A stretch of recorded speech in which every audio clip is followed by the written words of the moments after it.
Frontline London. Written and performed by Julian Brown. Music by Astral Satellites. Mixed and engineered by Mr. Mason. What kind of a squalid state had London sunk to where people had to steal basic things like water just to stay alive?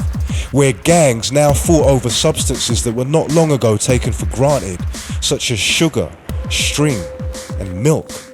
Where coffee grains now had the same street value that cocaine once had? It was important, if privileged enough to reach the higher rungs of society's ladder in times like these, to stay there. It was all about them and us, and nobody wanted to be with them if they could help it. Sure, the nostalgic novelty of the urban survivor existed, but once you tasted that life and had to feed your children roasted rat for weeks on end for lack of food, well, you trade places with any person of privilege at the drop of a top hat. London Bridge. This is London Bridge. Mind the gap between the platform and the SkyTrain, please.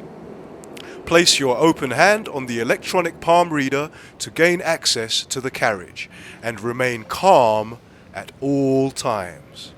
Please report anyone you think of as suspicious to a member of staff. All right, I've got to get to work. No seats as usual? Might as well read my book. Why is he leaning over her like that? Maybe he knows her. It doesn't look like he knows her. Doesn't look like she knows him. Oh no, they're looking over. Quick, go back to reading my book. Just reading my book on the train, minding my business. Wait a minute. How could she come out of her front door looking like that? I wonder what kind of a person she is.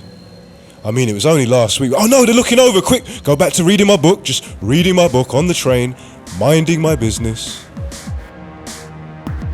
It had got to the point where nobody wanted to stand out in their appearance for fear of being viewed as suspicious. Suspicious.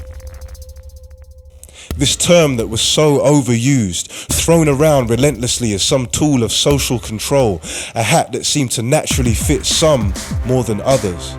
Every SkyTrain ride, now even some Sky bus routes, had this repetitive soundtrack reminding travellers of their duty to report anyone they thought of as suspicious to a member of staff, played through at nearly every stop.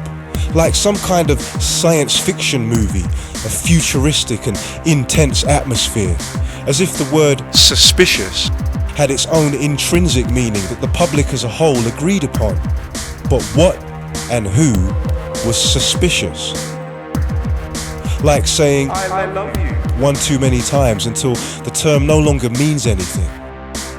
Some vague image of a nervous-looking Arab, palms sweating with a huge backpack, Muslim clerics, bushy beard and all came to mind. But consider the shooting of Jean-Charles de Menzies and the countless other police victims since the dawn of the 21st century who also looked nothing like this, and just look at how the police dealt with them. The stereotype had been thrown out with the rule book. Now, anyone could be suspicious. This is what the powers that be were counting on, the point they knew would not get lost in translation.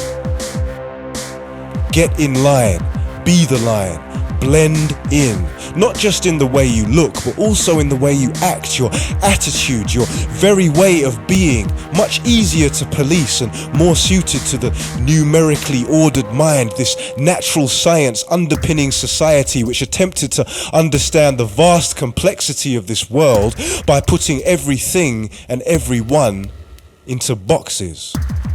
As if to make easier on the eye and on the mind that which took only a little effort and time to empathize with.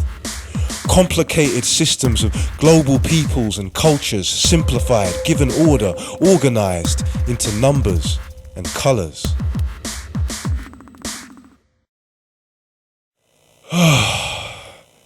Home at last. That was a long journey. That guy was really grating on my nerves. Wait a minute. What's that? Looks like my CRB. I've been waiting ages for this. Ah, that's great. Can apply for that job now. Let's have a look at this. What? What's that doing on there?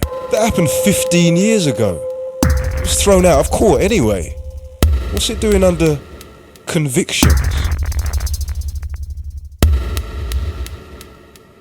You might as well have a criminal record. It's like giving an employer a subliminal message with a list of convictions. But in the English dictionary, a conviction is being found guilty.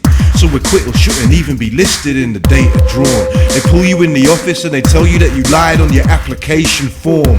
So now we gotta have a discussion. One false move and you're busted. Your CRB is evidence, it cannot be trusted. It's one more abuse of power, encouraging men, women, old and youth to cower under an intrusive ruthlessness, twisting the truth, well-honed social control methods to bruise the populace, internally blocking us, watching us up closer from a distance like binoculars.